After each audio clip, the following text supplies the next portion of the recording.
ہیں قرآن کریم کے مطالعہ سے یہ بات سمجھ آتی ہے۔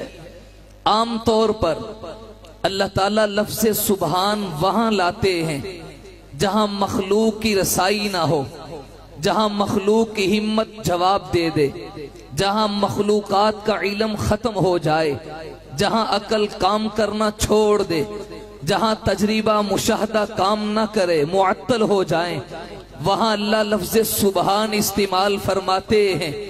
چونکہ واقعہ معراج کا تعلق بھی کچھ اس طرح کا ہے، عقل نہیں مانتی، اس کی تفصیلات کو تجربہ نہیں مانتا، مشاہدہ نہیں مانتا، پروردگار عالم نے لفظ سبحان سے ابتدا کر کے تمام اعتراضات کا منہ بند کر دیا، تمام کا جواب پہلے لفظ سے ہی دے دیا۔ آئیے میں اپنی بات میں وزن ڈالنے کے لیے 3 نبیوں کا واقعہ عرض کرتا ہوں۔ پہلے ابو البشر بھی ہیں، ابو الانبیاء بھی ہیں، یہ پہلے نبی بھی ہیں، پہلے انسان بھی ہیں۔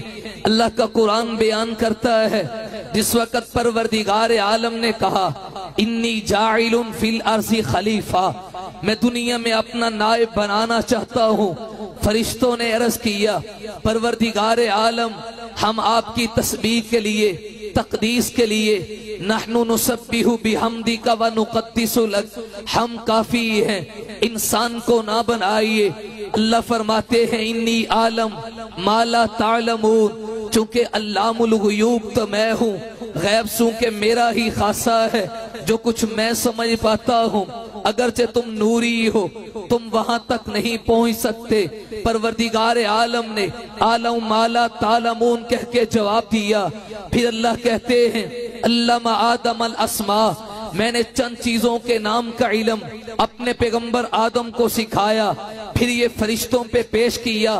تم کہہ رہے تھے کہ عبادت کے لیے ہم کافی ہیں، بتاؤ اگر تمہارا مرتبہ زیادہ ہے ان چیزوں کے نام گناؤ، تم تو پہلے سے ہو، آدم ابھی سے بنے ہیں۔ فرشتے جب جواب نہ دے سکے، یہاں مخلوق کا علم ختم ہوتا ہے، یہاں پر اللہ نے لفظ سبحان کو استعمال کیا۔